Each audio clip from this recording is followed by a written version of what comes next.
One company is trying to reinvent what its founder calls a toxic food system. The food company is incorporating robotics and automation while partnering with local farms to bring pure foods to its consumers. I speak to its founder, Nick Nanakos.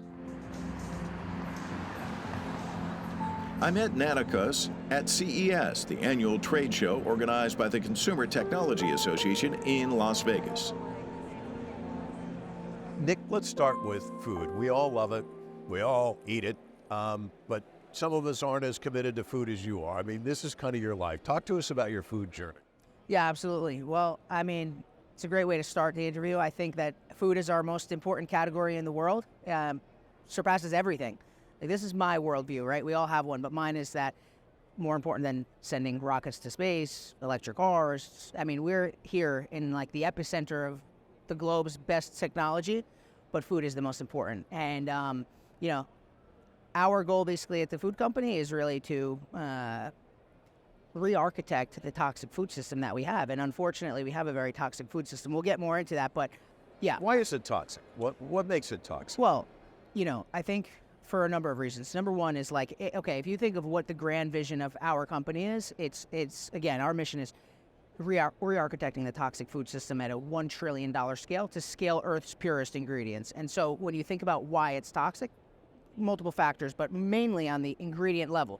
But then you look at behind the ingredient level. So if a certain set of very, very big corporations own the overwhelming majority of our food production, it's not necessarily an issue, but it's an issue when the ingredients that are being scaled to consumers are leading to death and illness and things like that. So, you know, you look at certain ingredients, seed oils, for example, vegetable oils, a lot of data that points to the fact that these are inflammatory, these are polyunsaturated linoleic acids that inflame your body.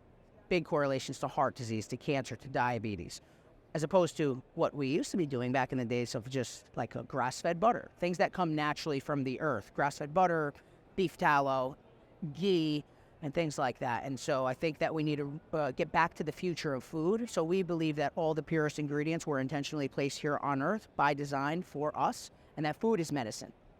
And we are the antithesis of these cellular, lab-grown, artificial-grown meats.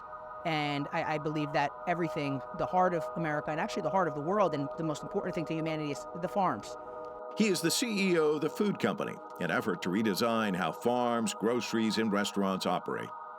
His first creation was Ziki, a chain of portable restaurants serving Greek Mexican cuisine in Austin, Texas.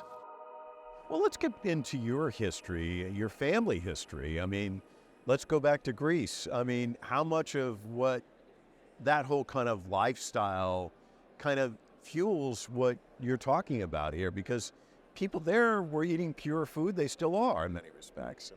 Yeah, for sure. I mean, I think the genesis of everything goes back to my grandfather, who grew up on a farm in Greece, raising his own cattle and producing his own dairy, milk, eggs, cheese, butter, everything.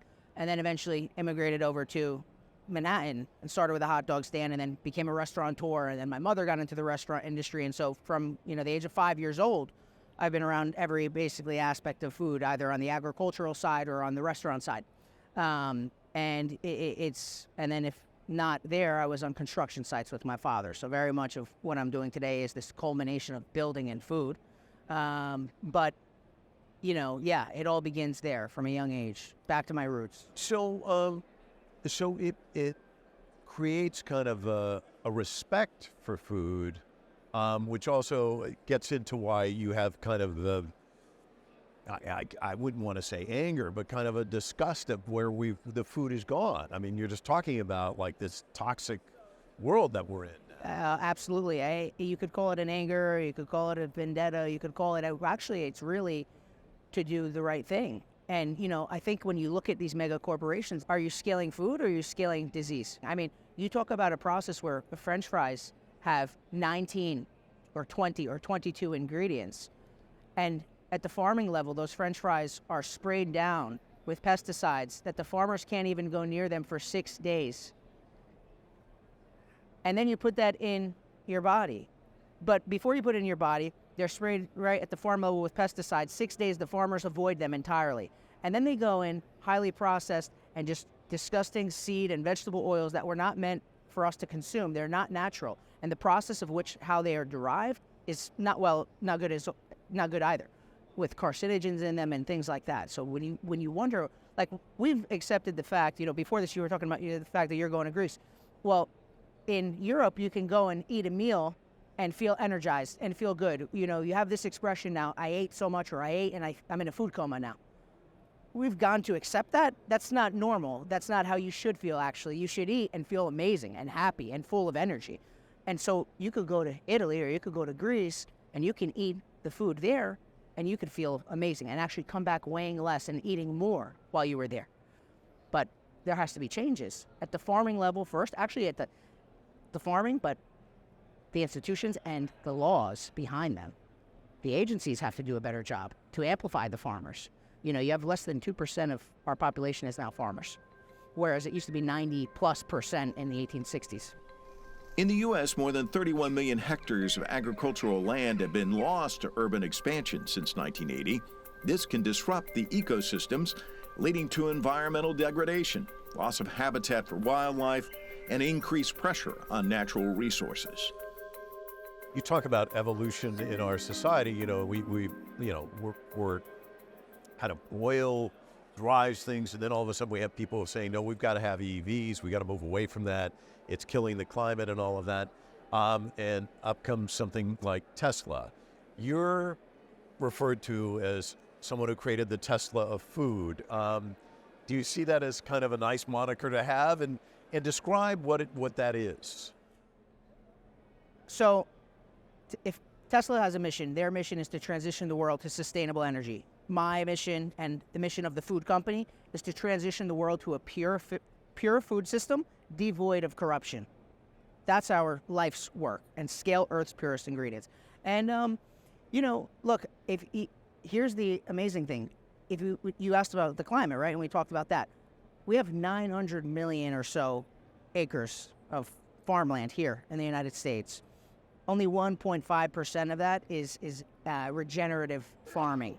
If all of that arable acreage was farmed regeneratively, you would net neutralize all carbon.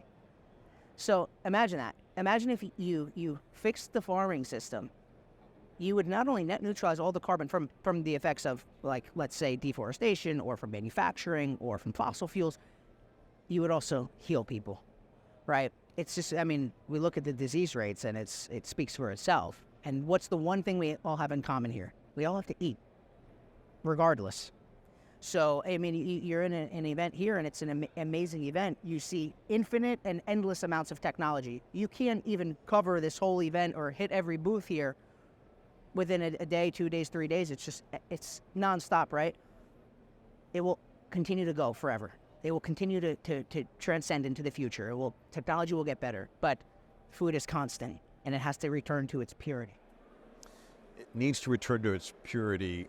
You're giving us a lot of food for thought, which means you've had a lot of time to think about food. And that's one thing, to sit there and think about it. It's another to become an entrepreneur and to launch something like this. What makes a successful entrepreneur? Is it courage to get out there and say, I'm going to do this, I've got a vision? Is it creativity? What makes you tick? It's resilience, number one, just the absolute refusal to quit, because any entrepreneur knows that there's going to be insane challenges. So number one is just pure resilience. But number two is it's got to be purposeful to you. It has to have some kind of meaning. You again, the expression Tesla of food. Well, very similar to Tesla. It's like Tesla on the front end, simplest level. What do? They sell cars. On the back end, it's wildly complex. They have gigafactories, robotics, it's autonomous, electrical. For the food company, on the front end, what do? We sell food. On the back end, it's wildly complex. We're building robots. We have a factory. We're building these food pods. We're going to be building tens of thousands of them. We're going to make them fully electric. And so this is a very large $1 trillion, multi-decade, global scale conquest of what we're doing to change the entire food system. And it's just getting started. AI-enabled robotics in food production is making the process faster and safer for humans. Japanese manufacturers showcase their intricate food-making robots, ranging from those capable of printing colorful cookies to others adept at shaping sushi and assembling skewers. Scale it for us. I mean, it's just getting started. Where do you see this vision taking you 2 years, 5 years, 10 years out? $1 trillion plus company. And I think that everything, at least in our model, for example, begins from a model standpoint at the factory. So from the factory, we manufacture these food pods with pretty much unstoppable unit economics. And we can scale them and ship them faster than all of the incumbents combined, with better revenues, better profits, more efficient labor models, better automation.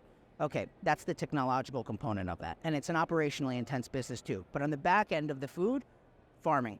So, of course, part of us is we're fully vertically integrated. So we plan on owning the farms and sourcing the food ourselves from our own farm. So,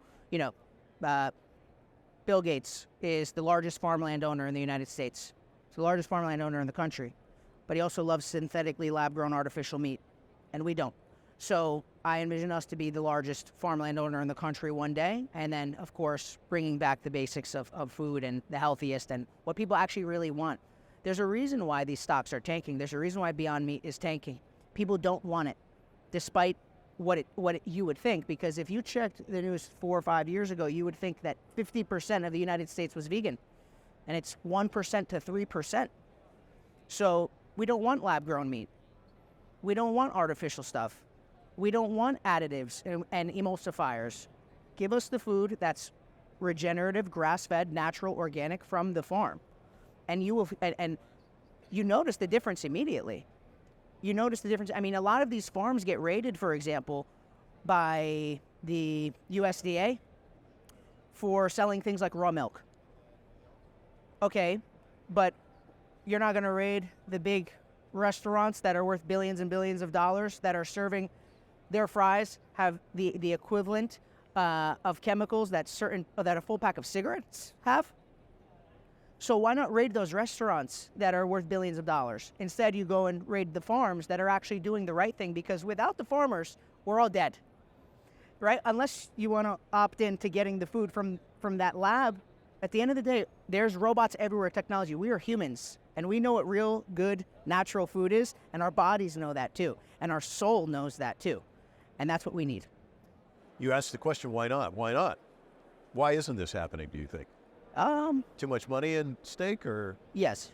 I mean, there's a lot of money, of course. There's a lot of interests, right? It's a lot cheaper to scale horrible ingredients. It's a lot more economically efficient to do that, but it's not impossible. And it's not impossible, especially if everybody's doing it, because then you get the economies of scale. Like if cooking the fries in beef tallow, grass-fed beef tallow, is healthier than canola oil or vegetable oil, people will say, well, we can't use beef tallow in our fryers because beef tallow is too expensive compared to canola oil. But not if everybody's doing that, because then with scale, that price is going to drop. I mean, vegetable oil was made its debut introduction to society, to the world, first as engine lubricant, and then cooking oil. So there's, to answer your question, a lot of money involved, a lot of power groups involved. And unfortunately, I just don't think that they care that much about humanity's health, right? This is not, by the way, this is not a political thing. It's not left, right, Republican, Democrat. It's the truth party. It's truth. We are truth seekers as humans naturally. And I think, I think it has to be done better. And also, last thing I'll say on this point is there's enormous amounts of consolidation that has existed for 50 years, 70 years, 100 years, for example, within these agencies or within these meat packers or within these farming. You're talking about like 100 billion plus or $1 trillion plus of consolidation. There needs to be a $1 trillion juggernaut force of a company that comes and flips the system and makes it what it needs to be, and that's us. So in terms of this vision that you have, how long before we see kind of the shift? You're talking about kind of the toxic environment we're in now. You're talking about an environment you'd like to see, back to the future, as you said. When might we see that, do you think? Are you seeing a turn, a change? I think we are actually seeing a big change, especially from perspective and especially from consumers, because at the end of the day, consumers have the power, right? It's like if we are being forced certain products or introduce certain products and we just don't buy those products, then what? right, and opt for all those other products. Or you're seeing a big shift of people to increasingly want to grow their own food more, or to get it direct from the farmer, or go to farmers markets. And I think a few years ago, there was this big craze around things like kale and this very green type of movement on food, or again, to Beyond Meat and many others. I don't mean to single them out, by the way, and I wish everybody well, like God bless, but that's just the reality. Is now people are going for, they want that grass-fed butter, they want that grass-fed A2 milk and these things, grass-fed meat. So that's changing. But how long until this really ubiquitous for a better food system? I think it'll be an ongoing thing. But if at least we can come along and be the main driver, the main catalyst to start it, because it's multi-decade. And even long after, and I'm young, but long after I'm gone, I hope that it continues. And I hope that we can inspire the other restaurants. And I hope that we can make changes even across the farms. And I hope that we can make changes across legislation too. Because, for example, when Uber came along and re-architected the global industry around transportation and logistics, they had to go and battle legislation too to change things, to advance transportation. We're going to do the same thing. So I mean, there's a lot of impact, but it's rooted in the community, and it's ultimately rooted in the truth. So 50 to 100 years for the end result. Wow. You may not be here to see it, but you're helping to spark it. One final question. You're a change agent. What are some of the lessons learned along the way? And if somebody's watching this and they have a passion and they look at you and they're inspired and they say, I want to be an entrepreneur, what are the lessons learned that you might pass on to them? Don't go there to be liked. Don't go there to be liked. Sometimes the less you care about people liking you, the more they like you.